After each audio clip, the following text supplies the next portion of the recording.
ഞങ്ങളും ക്രൂശിക്കപ്പെട്ട ക്രിസ്തുവിനെ പ്രസംഗിക്കുന്നു. ദൈവത്തിന് സ്തോത്രം. ദൈവത്തിരുനാമം മഹത്വപ്പെടുമാറാകട്ടെ.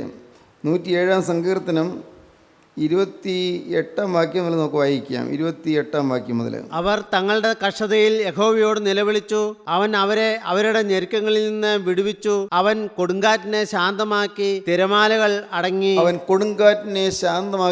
തിരമാലകൾ അടങ്ങി. ശാന്തത വന്നതുകൊണ്ട് അവർ സന്തോഷിച്ചു. അവർ ആഗ്രഹിച്ച തുറമുഖത്ത് അവൻ അവരെ എത്തിച്ചു. ആ തുറമുഖത്ത് എത്താൻ സാധ്യമല്ലാത്ത രീതിയിലുള്ള കൊടുങ്കാറ്റാണ് വീശിയത്.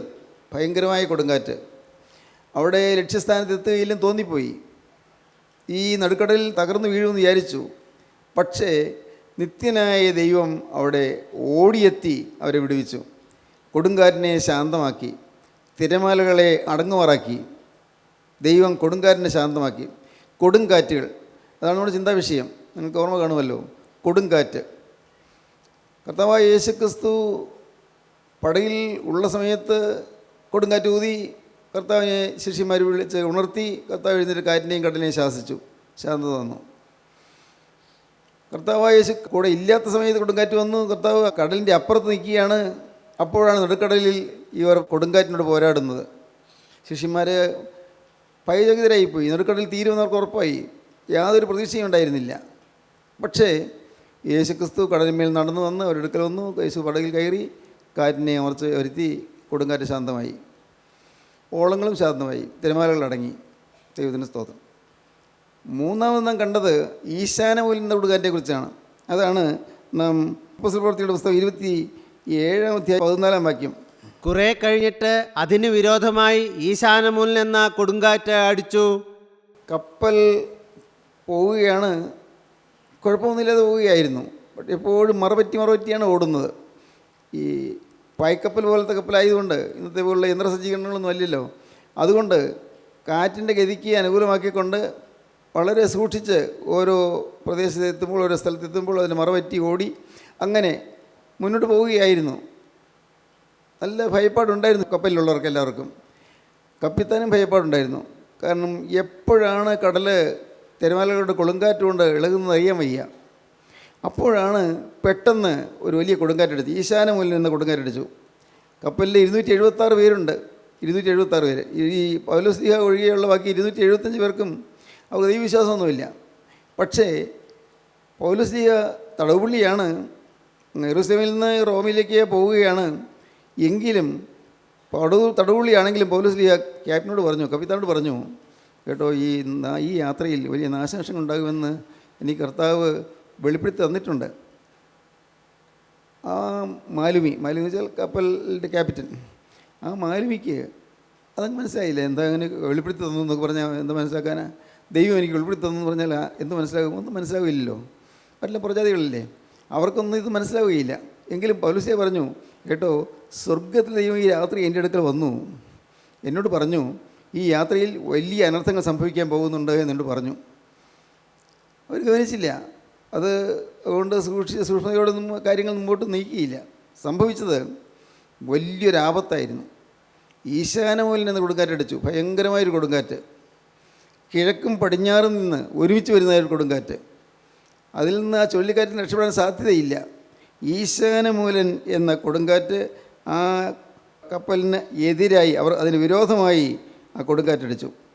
കപ്പൽ, അടുത്ത വാക്യം. കപ്പൽ കാറ്റിൻ്റെ നേരെ നിൽപ്പാൻ കഴിയാതെ വണ്ണം കുടുങ്ങിയാൽ ഞങ്ങൾ കൈവിട്ട് അങ്ങനെ പാറിപ്പോയി. നിയന്ത്രണം വിട്ടുപോയി. കപ്പൽ നിയന്ത്രണത്തിൽ നിൽക്കുന്നില്ല, പാറിപ്പോവുകയാണ്. കപ്പൽ കാറ്റിൻ്റെ ഗതിക്കൊത്തോണം അങ്ങോട്ടും ഇങ്ങോട്ടും ചാഞ്ചാടി പാറി പോവുകയാണ്. അപകടം തീർച്ചയാണ്, ഉറപ്പാണ്. അടുത്ത വാക്യം. ക്ലൗദ എന്ന ചെറിയ ദ്വീപിൻ്റെ മറപറ്റി ഓടിയിട്ട് പ്രയാസത്തോടെ തോണി കൈവശമാക്കി. അത് വലിച്ചു കയറ്റിയിട്ട് അവർ കപ്പൽ ചുറ്റിക്കെട്ടിയും മറ്റും ഉറപ്പുവരുത്തി. പിന്നെ മണൽത്തിട്ടമേൽ അകപ്പെടും എന്ന് പേടിച്ച് പായ ഇറക്കി അങ്ങനെ പാറിപ്പോയി. ഞങ്ങൾ കൊടുങ്കാറ്റിനാൽ അത്യന്തം അലയുകൊണ്ടും പിറ്റേന്ന് അവർ ചരക്ക് പുറത്തു കളഞ്ഞു.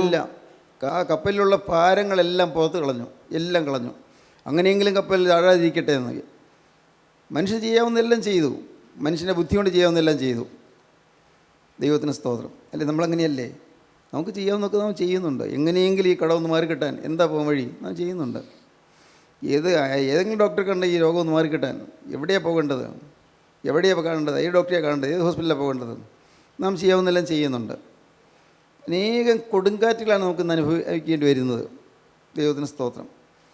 ഒരുപക്ഷേ നിങ്ങളെല്ലാവരും തന്നെ കൊടുങ്കാറ്റേറ്റ് വലഞ്ഞവരായിരിക്കും. കൊടുങ്കാറ്റ്, യാതനകൾ, ദുരിതങ്ങൾ, അത്യാഹിതങ്ങൾ, വലിയ വലിയ ആക്സിഡൻറ്റ്സ്, അത്യാഹിതങ്ങൾ. ദൈവത്തിന് സ്തോത്രം. നമ്മൾ എന്തെങ്കിലും ഒരു നല്ല കാര്യം ചെയ്താൽ, അത് കർത്താവിന് വേണ്ടി ചെയ്താൽ, അത് തീർച്ചയായിട്ടും കണക്കിടപ്പെടും, സംശയിക്കേണ്ട. ഏതെങ്കിലും നല്ല കാര്യം കർത്താവിൻ്റെ വേലയ്ക്ക് വേണ്ടി, അങ്ങനെയാണെങ്കിൽ കർത്താവിൻ്റെ വേലയെ ആക്ഷേപിക്കുന്നവർക്ക് എന്തെല്ലാം വരാൻ പോകുന്നത്, കർത്താവിൻ്റെ വേലയെ പരിഹസിക്കുന്നവർക്ക് എന്തെല്ലാം സംഭവിക്കാൻ പോകുന്നത്. ഏതെങ്കിലും ഒരു ചെറിയ കാര്യത്തിൽ, ഒരു ചെറിയ കാര്യം കർത്താവിന് വേണ്ടി ചെയ്യാൻ പറ്റിയാൽ മഹാഭാഗ്യമാണ്. ശതാധിപൻ്റെ മോന് അസുഖം വന്നപ്പോൾ കർത്താവിൻ്റെ അടുക്കൽ വന്നു. പുറജാതിക്കാരനാണ്. അപ്പോൾ കർത്താവ് അങ്ങ് ഗൗനിക്കുന്നില്ല. അപ്പോൾ ശിഷ്യന്മാർ പറഞ്ഞു, കർത്താവേ, നീ അത് ചെയ്തു കൊടുക്കാൻ യോഗ്യനാണ്, ആ പയ്യന് അസുഖം മാറ്റി കൊടുക്കാൻ യോഗ്യനാണ്. കാരണം നമുക്ക് ഇദ്ദേഹം ഒരു പള്ളി നിർമ്മിച്ച് തന്നിട്ടുണ്ട്. നോക്കൂ, പള്ളി പണിയൊന്നല്ല ഞാൻ പറഞ്ഞതിൻ്റെ അർത്ഥം. എന്തെങ്കിലും ഒന്ന് ചെയ്താൽ അതിന് പ്രതിഫലമുണ്ട്. യേശുക്രിസ്തുവിന് വേണ്ടി, സൃഷ്ടാവിന് വേണ്ടി എന്തെങ്കിലും ചെയ്താൽ പ്രതിഫലമുണ്ട്. അവൻ നമുക്കൊരു പള്ളി നിർമ്മിച്ച് തന്നിട്ടുണ്ട്. കർത്താവ് ബാലകന് സൗഖ്യം കൊടുത്തു, അപ്പോൾ തന്നെ കൊടുത്തു. ദൈവത്തിന് സ്തോത്രം. ഒന്ന് കൊടുത്താൽ 100 തരുന്നവനാണ് ദൈവം. ദൈവം ആർക്കും കടക്കാനായിരിക്കില്ല. വളരെ ചെറിയൊരു കാര്യമായിരിക്കും നാം ചെയ്യുന്നത്, ഒരു ചെറിയ വാക്കായിരിക്കും. പക്ഷേ കർത്താവിൻ്റെ മഹത്വകരമായ ശുശ്രൂഷയ്ക്കും കർത്താവിൻ്റെ വേലയ്ക്കും വേണ്ടി നാം ഒരു ചെറുവിൽ അനക്കിയാൽ എത്രയോ അധികമായി കർത്താവ് നമുക്ക് പ്രതിഫലം തരും. ദൈവത്തിന് സ്തോത്രം. നമ്മുടെയൊക്കെ അനുഭവമല്ലേ, നിങ്ങൾക്കൊക്കെ അനുഭവമല്ലേ? യേശുക്രിസ്തുവിന് വേണ്ടി എന്തെങ്കിലും ചെയ്യാൻ നിങ്ങൾക്ക് താല്പര്യം തോന്നിയപ്പോൾ, എന്തെങ്കിലും നിങ്ങൾ സമയം ഉറക്കളയ്ക്കാനോ അല്ലെങ്കിൽ നിങ്ങൾ യാത്ര ചെയ്യാനോ നിങ്ങളുടെ സ്വന്തം കാര്യങ്ങൾ പലതും ത്യജിക്കാനോ ഒക്കെ തയ്യാറായാൽ അനുഗ്രഹം കിട്ടിയിട്ടില്ലേ? കിട്ടിയിട്ടുണ്ടല്ലോ, സംശയിക്കേണ്ട. ദൈവത്തിന് സ്തോത്രം.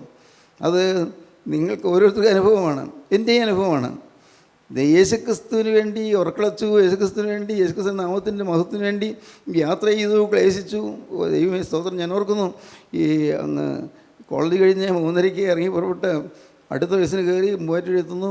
പിന്നെ അടുത്ത ഫാസ്റ്റ് ബസ്സിന് കയറി തിരുവല്ലയിൽ വെച്ച് ഇറങ്ങുന്നു, അല്ലെങ്കിൽ ഒരുപക്ഷെ ചെങ്ങന്നൂർ വെച്ച് ഇറങ്ങുന്നു. പിന്നീട് അവിടെ നിന്ന് വേറൊരു ബസ്സിൽ കയറി കൺവെൻഷൻ സ്ഥലത്ത് എത്തുന്നു. അപ്പോഴെല്ലാം ഈ ബാഗ് തൂക്കി പിടിച്ചുകൊണ്ട് ഞാൻ കമ്പി പിടിച്ചുകൊണ്ടാണ് നിൽക്കുന്നത്.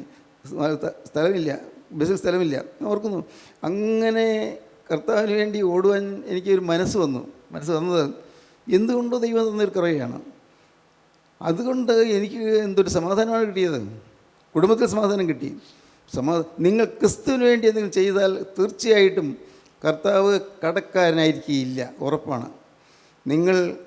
നിങ്ങളുടെ സമയം, നിങ്ങളുടെ സ്വാധീനം, നിങ്ങളുടെ കഴിവ്, നിങ്ങളുടെ പണം, നിങ്ങൾക്കുള്ളതായ സാഹചര്യങ്ങൾ ക്രിസ്തുവിന് വേണ്ടി ഒരു മടി കൂടാതെയും സ്വന്തം ഹിതപ്രകാരം ആരുടെ പ്രേരണ ഉണ്ടല്ല ചിലവഴിച്ചാൽ നിങ്ങൾക്കത് അനുഗ്രഹ സമൃദ്ധിയിലേക്ക് നിങ്ങൾ നടത്തും. ഇവിടെ എല്ലാവരും സാധനങ്ങളെല്ലാം പുറത്ത് കളയേണ്ടി വന്നു. നിൽക്കാൻ നിർവാഹമില്ലാത്തതുപോലെ വിഷമിച്ചു. അടുത്ത വാക്യം. 3-ാം നാൾ അവർ സ്വന്തം കൈയാൽ കപ്പൽ കോപ്പും കടലിൽ ഇട്ടുകളഞ്ഞു. വളരെ നാളായിട്ട് സൂര്യനെയോ നക്ഷത്രങ്ങളെയോ കാണാതെയും വല്ലാത്ത കൊടുങ്കാറ്റ് അടിച്ചും കൊണ്ട് ഇരിക്കുകയാൽ ഞങ്ങൾ രക്ഷപ്പെടുമെന്നുള്ള ആശയൊക്കെയും അറ്റുപോയി. സ്തോത്രം. എന്തൊരു കൊടുങ്കാറ്റാണ്! രക്ഷപ്പെടുന്നുള്ള ആശയൊക്കെ അറ്റുപോയി. ഞാൻ ചോദിച്ചോട്ടെ, ഇന്ന് ഈ വാക്കുകളെ കേൾക്കുന്ന നിങ്ങൾ ചിലരെങ്കിലും ഞാനിങ്ങനെ രക്ഷപ്പെടില്ല എന്ന് വിചാരിച്ചിരിക്കുന്നവരില്ലേ? എൻ്റെ കാര്യമൊന്നും നേരെയാവാൻ പോണില്ല, നീ ഒരു തീരുമാനം എടുത്തതാണ്, പിന്നെയും തെറ്റിപ്പോയി. എന്തോരം തീരുമാനം എടുത്തു, എന്തെല്ലാം സമർപ്പണം പറഞ്ഞു, പിന്നെ തെറ്റിപ്പോയി. എൻ്റെ കാര്യം പോക്കാണ്. എൻ്റെ സഹോദരങ്ങളെ, നിങ്ങൾ കേൾക്കൂ, നിങ്ങൾ വിശ്വസിക്കൂ. നിങ്ങളുടെ താഴ്ചയിൽ, നിങ്ങളുടെ തളർച്ചയിൽ, നിങ്ങളുടെ മ്ലാനതയിൽ നിങ്ങളെ കാണുന്ന, നിങ്ങൾ ഉദ്ധരിക്കാണ്ട് നിൽക്കുന്ന ക്രിസ്തുവിനെ നിങ്ങൾ കാണുക. ക്രിസ്തു സ്നേഹസമ്പന്നനാണ്. ക്രിസ്തു സ്നേഹം മാത്രമാണ്. നിങ്ങളുടെ പ്രയാസം അറിയുന്നവനാണ്, നിങ്ങളുടെ വേദന അറിയുന്നവനാണ്, നിങ്ങളുടെ അലങ്കോലങ്ങൾ അറിയുന്നവനാണ്, നിങ്ങളുടെ അകവലാതികൾ അറിയുന്നവനാണ്, നിങ്ങളുടെ മനക്ലേശങ്ങൾ അറിയുന്നവനാണ്. പക്ഷെ ഒന്നും ഓർത്തുകൊള്ളണം, ക്രിസ്തു നിങ്ങൾക്ക് എന്തെങ്കിലും ചെയ്തു തന്നെങ്കിൽ നന്ദി വേണം. ക്രിസ്തുവിനോട് നന്ദി വേണം. ക്രിസ്തു അതിനുവേണ്ടി ഉപയോഗിച്ചവരോട് നന്ദി വേണം, മറക്കരുത്. ക്രിസ്തുവിനോട് നന്ദി വേണം. ക്രിസ്തുവിൻ്റെ വേണ്ടി നിങ്ങൾക്ക് ഉപകാരം ചെയ്തവരോട് നിങ്ങൾക്ക് നന്ദി വേണം. ഇല്ലെങ്കിൽ ആ കിട്ടിയ അനുഗ്രഹങ്ങൾ പോകുമെന്ന് മാത്രമല്ല, നിങ്ങൾക്ക് കൂടുതൽ നഷ്ടം സംഭവിക്കും. ക്രിസ്തുവിനോട് നന്ദി. അനേകം ദൈവമക്കൾക്ക് കർത്താവ് തരേണ്ടതെല്ലാം തന്നിട്ടുണ്ട്, പക്ഷെ നന്ദിയില്ല.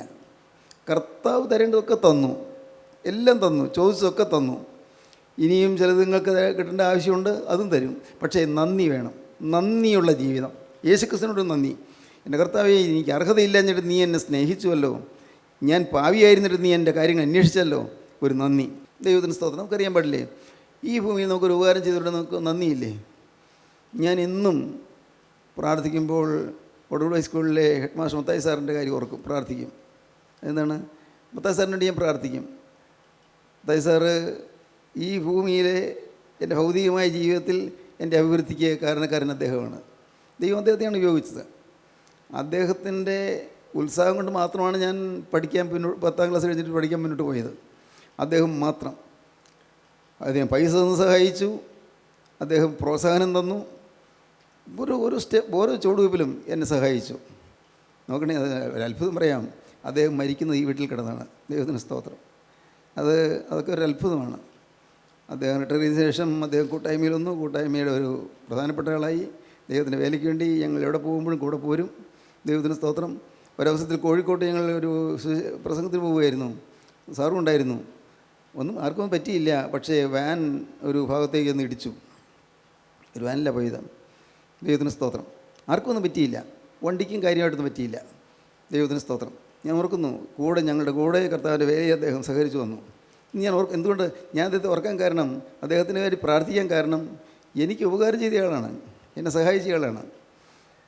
നിങ്ങളോട് ഞാൻ തുറന്നു പറയാമല്ലോ, എൻ്റെ പെങ്ങളുടെ കല്യാണം നടക്കുന്ന സമയത്ത് ആഭരണം വാങ്ങാനും സാരി വാങ്ങാനും അതുപോലെ സ്ത്രീധനം കൊടുക്കാനും ഒന്നും രൂപ ഉണ്ടായിരുന്നില്ല.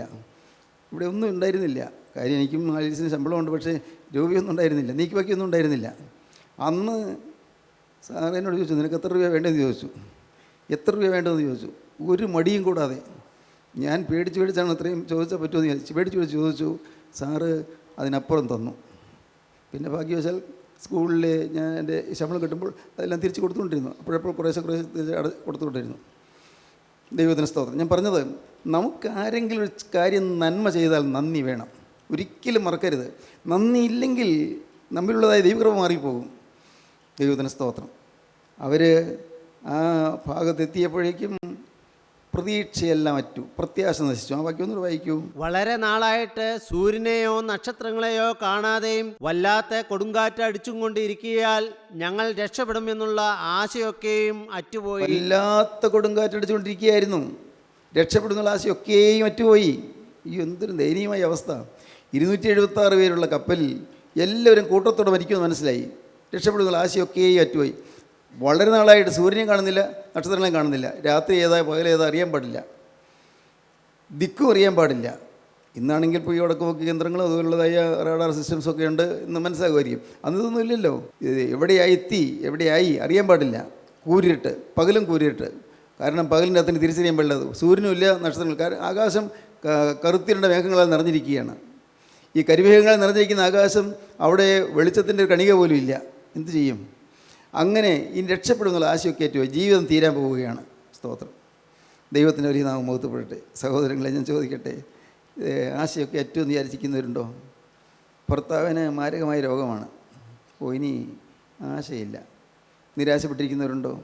ഭാര്യയ്ക്ക് വലിയ പ്രതിസന്ധി വന്നിരിക്കുന്നു, വലിയ രോഗം വന്നിരിക്കുന്നു, ഇനി ആ പ്രതീക്ഷയ്ക്ക് വകയില്ല, അങ്ങനെ വിചാരിച്ചിരിക്കുന്നവരുണ്ടോ?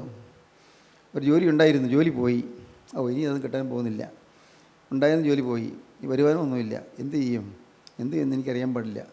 ഇനി അങ്ങ് ജീവിച്ച് പോവുക, മരിക്കുമ്പോൾ മരിക്കട്ടെ. ഇങ്ങനെ നിരാശപ്പെട്ട് ആശ അസ്തമിച്ച് പരിശ്രമമെല്ലാം നിർത്തി, പ്രാർത്ഥനയും നിർത്തി, പ്രതീക്ഷകൾ അസ്തമിച്ച് വലയുന്നവരാരെങ്കിലും ഉണ്ടോ ഈ വാക്കുകൾ കേൾക്കുന്നത്? പ്രിയരെ, ഞാൻ പറയട്ടെ, ദൈവത്തിന് സ്തോത്രം. നിങ്ങളൊരിക്കലും മടുത്തു പോകരുത്, ഒരിക്കലും മടുത്തു പോകരുത്. 7 പ്രാവശ്യം IELTS പരീക്ഷ എഴുതിയ ഒരാളെ വിളിച്ചു. 7 പ്രാവശ്യം IELTS പരീക്ഷ എഴുതി. പറഞ്ഞു, സാറേ ഞാൻ മടുത്തു, ഒരിക്കലും കിട്ടിയില്ല, ഇത്തവണയും കിട്ടിയില്ല. ഞാൻ പറഞ്ഞു, അങ്ങനെ വിചാരിക്കണ്ട, ട്രൈ ചെയ്യുക, കിട്ടുന്നവരെ എഴുതുക. ഇത്തവണ എഴുതുന്ന വിചാരിക്കണ്ട, കിട്ടുന്നവരെ എഴുതുക. പിന്നെ ഞാൻ പറഞ്ഞു എനിക്കറിയാം നിങ്ങൾക്ക് ഓരോ പരീക്ഷ എഴുതുമ്പോഴും കുറച്ച് പൈസ ചിലവാകുമെന്നറിയാം. ശരിയാണ്, സാരമില്ല, എഴുത്. ഏതായാലും ദൈവം കൃപ ചെയ്താൽ അടുത്ത പ്രാവശ്യം തന്നെ കിട്ടാനായിട്ട് ഞാൻ പ്രാർത്ഥിക്കാം. പക്ഷേ കിട്ടിയില്ല എന്നുള്ളത് നിങ്ങൾ വിഷമിക്കരുത്. എഴുതണം, കിട്ടുന്നവരെ എഴുതാമെന്ന് വിചാരിക്കണം. അനേകരെ മടുത്തിരിക്കുകയാണ് ജീവിതത്തിൽ, മടുത്ത ജീവിതം, പ്രതീക്ഷ നശിച്ച ജീവിതം, എല്ലാ സ്വപ്നങ്ങളും കരിഞ്ഞുണങ്ങിയ ജീവിതം. കരിഞ്ഞുണങ്ങിയ ജീവിതമായിരുന്നു എൻ്റേത്. ദൈവത്തിന് സ്തോത്രം. കരിഞ്ഞുണങ്ങിയ ജീവിതം, നിരാശപ്പെട്ടു പോയ ജീവിതം, തകർന്നു പോയ ജീവിതം, ആശയറ്റ ജീവിതം, എല്ലാ പ്രതീക്ഷകളും നഷ്ടപ്പെട്ട ജീവിതം. ദൈവത്തിന് സ്തോത്രം. മുഖം വാടി കരിഞ്ഞിരുന്നു, മ്ലാനവതനായിരുന്നു. ദൈവത്തിന് സ്തോത്രം. എൻ്റെ കർത്താവേ, ദൈവത്തിൻ്റെ വലിയ നാമം മഹത്വപ്പെടട്ടെ. സ്വർഗത്തിലെ ദൈവം എൻ്റെ മുഖം ഉയർത്തി തന്നു. സ്വർഗത്തിലെ ദൈവം എൻ്റെ മുഖത്ത് നിന്ന് ആ മ്ലാനതയുടെ മൂടുപടം മാറ്റിക്കളഞ്ഞു. കർത്താവിന് സ്തോത്രം. സ്വർഗത്തിലെ ദൈവം എൻ്റെ ഹൃദയത്തിന് സമാധാനം തന്നു, സംതൃപ്തി തന്നു, സന്തോഷം തന്നു. ദൈവത്തിന് സ്തോത്രം. എൻ്റെ ആഗ്രഹം ഞാൻ പറയട്ടെ, ഇന്ന് ഈ വാക്കുകൾ കേൾക്കുന്ന നിങ്ങൾ ഓരോരുത്തരും, നിങ്ങൾ നിരാശപ്പെട്ടിരിക്കാതെ നിങ്ങൾ പുതിയ പ്രതീക്ഷകൾ പുലർത്തുക. പുതിയ പ്രതീക്ഷകളോടെ നിങ്ങൾ ഉണരുക. കർത്താവേ, എനിക്ക് എൻ്റെ യേശുവിന് വേണ്ടി എൻ്റെ ആയുസ് മുഴുവനായി ചെലവഴിക്കപ്പെടണം. അത് മാത്രം മതി, വേറൊന്നും ചെയ്യണ്ട. എൻ്റെ യേശുവിന് വേണ്ടി, എൻ്റെ യേശുവിൻ്റെ രാജ്യത്തിൻ്റെ പ്രചരണത്തിന് വേണ്ടി എൻ്റെ ആയുസ് മുഴുവനായി ചെലവഴിക്കപ്പെടണം. ഈ ആയുസിൽ നീ എൻ്റേതായി ഒരു ദിവസം ഇല്ല, ഉള്ളതെല്ലാം യേശുവിൻ്റേതാണ്. എനിക്ക് എത്ര ദിവസമുണ്ടോ എനിക്ക് ആയുസ്, അതെല്ലാം യേശുവിൻ്റേത്. അങ്ങനെ പറയാൻ നിങ്ങൾക്ക് പറ്റുമോ? പറഞ്ഞാൽ പോരല്ലോ, പറ്റുമോ നിങ്ങൾക്ക്? അങ്ങനെ സമർപ്പണം എടുക്കാൻ പറ്റുമോ? ദൈവത്തിന് സ്തോത്രം. എത്ര ആയുസ്സുണ്ട് അത് എനിക്കറിയാൻ പാടില്ല. നാളെ പ്രഭാതം ഞാൻ കണ്ടപ്പോൾ എനിക്കറിയാൻ പാടില്ല. കർത്താവേ, ഉള്ള ആയുസ്, ഉള്ള കാലം മുഴുവനായി, സ്തോത്രം, മുഴുവനായി യേശുക്രിസ്തുവിന് വേണ്ടി മുഴുവനായി സ്പെൻഡ് ഔട്ടാകാൻ, ചെലവഴിക്കപ്പെടാൻ എനിക്ക് സമ്മതമാണ്, എനിക്ക് ആഗ്രഹമാണ്, എനിക്ക് ദാഹമാണ്, എനിക്ക് ആർത്തിയാണ്. കർത്താവേ, സ്തോത്രം. പറയാൻ പറ്റുമോ നിങ്ങൾക്ക്? എന്നാൽ നിങ്ങൾ ഉത്തരോത്തരം വളരെ നിങ്ങൾക്ക് കാണാം, അഭിവൃദ്ധിപ്പെടുന്ന നിങ്ങൾക്ക് കാണാം. ഒന്നിനുമേത് ഒന്നായിട്ട് ഇങ്ങനെ അഭിവൃദ്ധിയിലേക്ക് നിങ്ങൾ കുതിച്ചു കയറുന്ന നിങ്ങൾക്ക് കാണാം. സ്തോത്രം. ദൈവത്തിന് സ്തോത്രം. ഭൗതികമായ അഭിവൃദ്ധിയും വരും, ആത്മീയമായി നിങ്ങൾക്ക് നല്ല വിശുദ്ധിയുടെ ഉറപ്പ് കിട്ടും, ധൈര്യം കിട്ടും. നിങ്ങൾക്ക് കർത്താവിന് വേണ്ടി ഓടുവാനുള്ളതായ ആരോഗ്യം കിട്ടും, ബലം കിട്ടും. എല്ലാം നടക്കും, ഒന്നും നടക്കാതിരിക്കുകയില്ല. ദൈവത്തിന് സ്തോത്രം. വളരെ നാളായിട്ട് സൂര്യനെയോ നക്ഷത്രങ്ങളെയോ കാണാതെയും വല്ലാത്ത കൊടുങ്കാറ്റടിച്ചുകൊണ്ടിരിക്കിയാൽ ഞങ്ങൾ രക്ഷപ്പെടുന്നുള്ള ആശയൊക്കെയും അറ്റുപോയി. അടുത്ത വാക്യം. അവർ വളരെ പട്ടിണി കിടന്ന ശേഷം പൗലോസ് അവരുടെ നടുവിൽ നിന്നുകൊണ്ട് പറഞ്ഞത്, പുരുഷന്മാരെ, എൻ്റെ വാക്ക് അനുസരിച്ച് ക്രേത്തയിൽ നിന്ന് നീക്കാതെയും ഈ കഷ്ടനഷ്ടങ്ങൾ സമ്പാദിക്കാതെയും ഇരിക്കേണ്ടതായിരുന്നു. ഞാൻ പറഞ്ഞതനുസരിച്ച് നിങ്ങൾ നിന്നിരുന്നെങ്കിൽ നിങ്ങൾ ഇപ്പോൾ ഈ വിഷമം വരില്ലായിരുന്നു. അന്ന് ക്രീറ്റിൽ നിന്ന്, ക്രേത്തയിൽ നിന്ന് നമ്മൾ പുറപ്പെടാൻ നേരത്തെ ഞാൻ പറഞ്ഞില്ലേ, എനിക്ക് ദൈവം പറഞ്ഞു തന്നിട്ടുണ്ട്, അപകടം ഉണ്ടെന്ന് പറഞ്ഞു തന്നതാണ്. അത് നിങ്ങളൊന്ന് കേട്ടിരുന്നെങ്കിൽ, നിങ്ങൾ അത് അനുസരിച്ചിരുന്നെങ്കിൽ ഈ കുഴപ്പം വരില്ലായിരുന്നു, അന്ന് പുറപ്പെടരുതായിരുന്നു. എങ്കിലും ഇപ്പോൾ ധൈര്യത്തോടിരിപ്പാൻ ഞാൻ നിങ്ങളോട് അപേക്ഷിക്കുന്നു. കേട് വന്നു, ശരിയാണെങ്കിൽ ഇപ്പോൾ ധൈര്യത്തോടിരിപ്പാൻ ഞങ്ങളുടെ അപേക്ഷിക്കുന്നു. സ്തോത്രം. ഇപ്പോൾ ശരിയല്ലേ? ഇതുവരെ പറ്റികൾക്ക് പറ്റി അനുസരണക്കേടൊക്കെ ഒരുകൂടി വന്നു. അനുസരണക്കേട്, സമർപ്പണം പറഞ്ഞു, സമർപ്പണത്തിൽ നിന്ന് പുറകോട്ട് മാറി, തീരുമാനമെടുത്തു, തീരുമാനം ലംഘിച്ചു. ഇതുവരെ അങ്ങനെയൊക്കെയാണ്. പക്ഷേ ഇപ്പോൾ നിങ്ങൾ ധൈര്യത്തോടിരിപ്പീൻ. സ്തോത്രം. എന്തൊരു ശക്തിയാണ് ആ വാക്കുകൾക്ക്. ഇപ്പോൾ ധൈര്യത്തോടെ. ഇതുവരെ എല്ലാം പരാജയമാണ്. തൊട്ടതെല്ലാം പരാജയം, ഒരിടത്തും ജയം കിട്ടിയില്ല, എല്ലാം പരാജയം, എല്ലാം നിരാശ. ഇപ്പോൾ ധൈര്യത്തോടിരിപ്പീൻ എന്ന് ഞാൻ നിങ്ങളോട് അപേക്ഷിക്കുന്നു. ഇപ്പോൾ ധൈര്യത്തോടിരിക്കുക. ഇപ്പോൾ നാം അങ്കലാപ്പിലിരിക്കേണ്ട സമയമല്ല, ഇപ്പോൾ നാം പ്രാർത്ഥിക്കേണ്ട സമയമാണ്. ഇപ്പോൾ ഈ വൈകിയ സമയത്താണെങ്കിൽ നാം ഒട്ടും മടിക്കാതെ പ്രാർത്ഥിച്ച് കർത്താവിന് കൃപ പ്രാപിക്കേണ്ട സമയമാണ്. നിത്യനായ ദൈവത്തിൽ നിന്ന്, സർവശക്തനായ സർവ്വവല്ലഭനായ ദൈവത്തിൽ നിന്ന് കൃപ അനുഭവിക്കേണ്ട സമയമാണ്. ഇപ്പോൾ നിങ്ങൾ അലസരായിരിക്കരുത്, ഇപ്പോൾ നിങ്ങൾ ധൈര്യത്തോടിരിപ്പീൻ എന്ന് ഞാൻ നിങ്ങളോട് അപേക്ഷിക്കുന്നു. പിന്നെ എങ്കിലും ഇപ്പോൾ ധൈര്യത്തോടിരിപ്പാൻ ഞാൻ നിങ്ങളോട് അപേക്ഷിക്കുന്നു.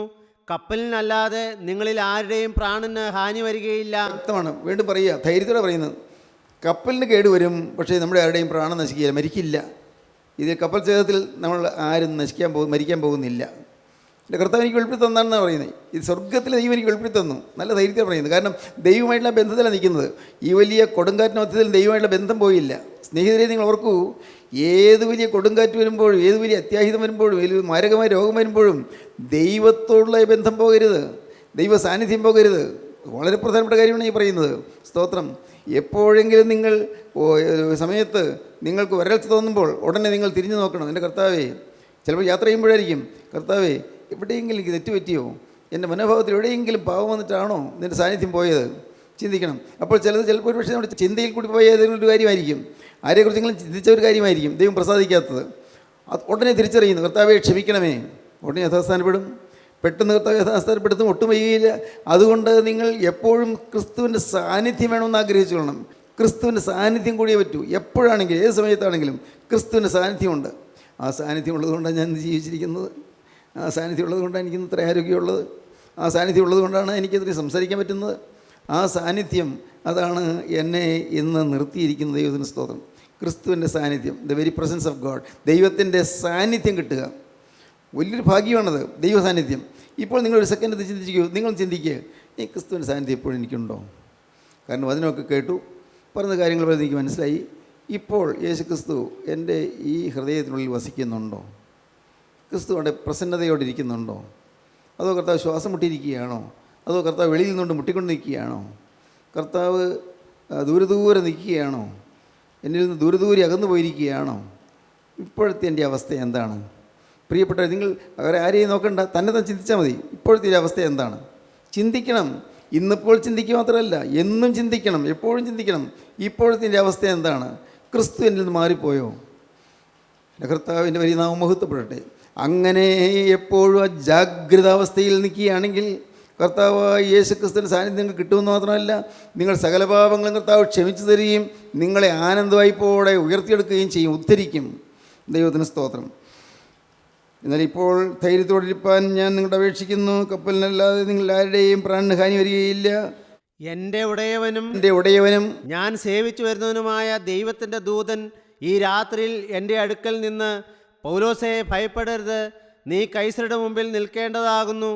നിന്നോടുകൂടെ യാത്ര ചെയ്യുന്നവരെയൊക്കെയും ദൈവം നിനക്ക് ദാനം ചെയ്തിരിക്കുന്നു എന്ന് പറഞ്ഞു. സ്തോത്രം പറയുകയാണ്. എനിക്കൊരു വെളിപ്പാട് കിട്ടി, എനിക്കൊരു ദർശനം കിട്ടി.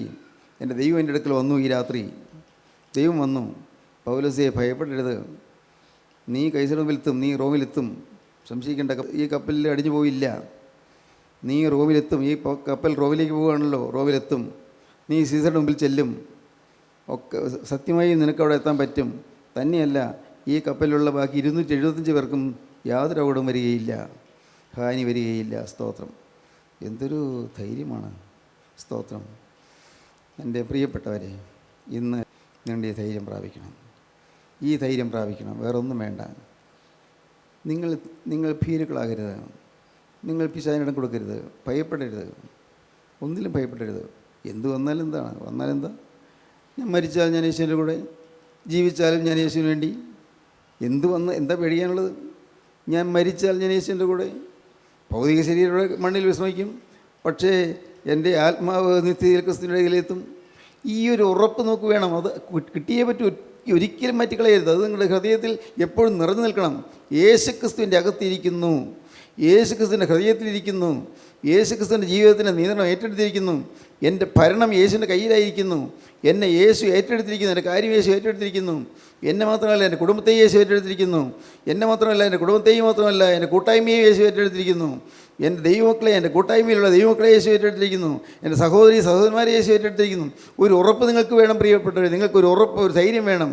കർത്താവിന് സ്തോത്രം. ദൈവം കൃപ തന്നാൽ അടുത്ത പ്രാവശ്യം ഇതിനെക്കുറിച്ച് കൂടുതൽ ചിന്തിക്കാം. ദൈവത്തിന് സ്തോത്രം. ഇപ്പോൾ നിങ്ങളൊരു കാര്യം ചെയ്യൂ. നിങ്ങളുടെ ഹൃദയത്തിൽ യേശു വരുന്നതിന് വേണ്ടി നിങ്ങൾ പ്രാർത്ഥിക്കുക. യേശു ഹൃദയത്തിൽ എഴുന്നള്ളി വരാൻ വേണ്ടി. കർത്താവേ, എനിക്ക് മനസ്സിലായി, കർത്താവേ എനിക്ക് മനസ്സിലായി, നിനക്ക് എൻ്റെ ഹൃദയത്തിൽ വസിക്കാനിടമില്ല. ഇവിടെ അഴുക്കുണ്ട്, ഇവിടെ അശുദ്ധിയുണ്ട്, ഇവിടെ കോപാക്രാന്തമായ പെരുമാറ്റമുണ്ട്. ഹൃദയത്തിൽ പുറമേ ഞാൻ കാണിക്കുന്നില്ലെങ്കിലും കോപം പുകയുന്നുണ്ട്. പുറമേ ഞാൻ കാണിക്കുന്നില്ലെങ്കിൽ എനിക്ക് ചില അസംതൃപ്തികളുണ്ട്. പുറമേ ഞാൻ ഭാവിക്കുന്നില്ലെങ്കിൽ എനിക്ക് എൻ്റെ ഹൃദയത്തിൽ ചില കാര്യങ്ങളിൽ ഇഷ്ടക്കുറവുണ്ട്. കർത്താവ്, എനിക്ക് എൻ്റെ കുടുംബത്തിൽ ചില ഇഷ്ടക്കേടുകളുണ്ട്. കൂട്ടായ്മയിൽ തന്നെ എനിക്ക് ചില ഇഷ്ടക്കേടുകളുണ്ട്. എൻ്റെ കർത്താവ്, എന്നിൽ യേശുവിന് വസിക്കാനിടമില്ല. ഞാൻ സാക്ഷ്യം പറയുന്നുണ്ട്, ഞാൻ പ്രസംഗിക്കുന്നുണ്ട്, പക്ഷേ യേശുവിനിൽ വാസ്തവമായി ഇരിക്കാനിടം കിട്ടിയിട്ടില്ല. യേശുവിന് പൂർണ്ണമായി എന്നെ കിട്ടിയിട്ടില്ല. ഇന്നും എൻ്റെ സ്വന്തം താല്പര്യങ്ങൾ അവിടെ നിൽക്കുന്നു. കർത്താവേ, യേശുവെ എനിക്കറിയാം, നിനക്ക് എൻ്റെ ഹൃദയത്തിൽ വസിപ്പാൻ ഇപ്പോൾ ഇടമില്ല. കർത്താവേ, ഞാൻ ആശിക്കുകയാണ്. കർത്താവേ, ഞാൻ പ്രാർത്ഥിക്കുകയാണ്, ഞാൻ അഭിവാദന ചെയ്യുകയാണ്. കർത്താവേ, ഇപ്പോൾ ഒന്ന് മനസ്സലിഞ്ഞ് ഈ അശുദ്ധമായ ഹൃദയത്തിലേക്ക്, ഇരുളടഞ്ഞ ഹൃദയത്തിലേക്ക് യേശുനാഥ ഒന്ന് എഴുന്നള്ളി വരണമേ. എൻ്റെ ഈ പാപമയമായ ഹൃദയത്തിൽ നാഥ നീ ഒന്ന് വസിക്കണമേ. എനിക്ക് ഈ ലോകത്തിൽ വരെ ഒന്നും വേണ്ട കർത്താവേ, യേശു എൻ്റെ ഹൃദയത്തിൽ ഉണ്ടായിരുന്നാൽ മാത്രം മതി. ഹല്ലേലൂയ. ഈ തീരുമാനം നിങ്ങൾക്ക് വരുന്നുണ്ടോ? യേശു എനിക്ക് ലഭിച്ചാൽ മാത്രം മതി, യേശു എൻ്റെ ഹൃദയത്തിൽ വസിച്ചാൽ മാത്രം മതി എന്നുള്ള തീരുമാനം നിങ്ങൾക്ക് എടുക്കാൻ പറ്റുന്നുണ്ടോ? ആ പ്രാർത്ഥനയുടെ ഹൃദയത്തിൽ നിന്ന് ഉയരുന്നുണ്ടോ? എങ്കിൽ ഭയപ്പെടേണ്ട, ജീവനുള്ള ക്രിസ്തു സന്തോഷത്തോടെ ഹൃദയത്തേക്ക് എഴുന്നള്ളി വരും. വിശ്വസിക്കൂ. ഈ പറയുന്നത് ദൈവത്തിൻ്റെ പരിശുദ്ധാത്മാവിൻ്റെ ശബ്ദമാണ്. നിങ്ങൾ വിശ്വസിക്കൂ. നിങ്ങൾ യേശുവിനെ വിളിച്ചാൽ യേശു കടന്നു വരും. നിങ്ങൾ യേശുവിനോട് വാക്ക് പറഞ്ഞാൽ അവൻ കേൾക്കും. കർത്താവേ, ഇന്ന് നീ എൻ്റെ ഹൃദയത്തിലേക്ക് കടന്നു വന്നാൽ ഇനി മുതൽ ഞാൻ പുതിയ മനുഷ്യനായിരിക്കുമെന്ന് ദൈവത്തോട് നിങ്ങൾ പറഞ്ഞു നോക്കൂ. കാണാം നിങ്ങൾക്ക് വലിയ സമാധാനം ലഭിക്കുന്നത്, ഹൃദയം നിറഞ്ഞ ശാന്തി ലഭിക്കുന്നത്, സമാധാനവും ശാന്തിയും ഹൃദയത്തിൽ നിറയുന്നത്, ആത്മാവിൽ നിങ്ങൾ ദൈവത്തെ സ്തുതിക്കുന്നത്, യേശുവിൻ്റെ സാന്നിധ്യം നിങ്ങൾക്ക് ലഭിക്കുന്നത്, ക്രിസ്തുവിൻ്റെ ഹൃദയത്തിൽ ഒന്നു നിങ്ങൾ ഉറപ്പ് നിങ്ങൾക്ക് കിട്ടുന്നത്. എല്ലാ ഭയവും പോകട്ടെ, എല്ലാ ഭീതിയും അകലട്ടെ, എല്ലാ ആശങ്കകളും മാറട്ടെ, എല്ലാ ഉത്കണ്ഠകളും മാറട്ടെ, എല്ലാ ഭീതികളും ഭയങ്ങളും ഭയപ്പാടുകളും മാറട്ടെ, പാപങ്ങളെല്ലാം മാറട്ടെ, അശുദ്ധി മാറട്ടെ, അശുദ്ധ ജീവിതം മാറട്ടെ, തിന്മയിൽ നിന്ന് രക്ഷപ്പെടട്ടെ, അഹങ്കാരം മാറട്ടെ, സ്വാർത്ഥത മാറട്ടെ, ദ്രവ്യാഗ്രഹം മാറട്ടെ, യേശുമയമായി തീരുന്ന മഹാസൗഭാഗ്യം ലഭിക്കട്ടെ. ഹല്ലേലൂയ, ഹല്ലേലൂയ, ഹല്ലേലൂയ, ഹല്ലേലൂയ, ഹല്ലേലൂയ, ഹല്ലേലൂയ, ഹല്ലേലൂയ, ഹല്ലേലൂയ. പൈശാചികൻ്റെ നെടുങ്കോട്ടകൾ തകരട്ടെ. ഹല്ലേലൂയ.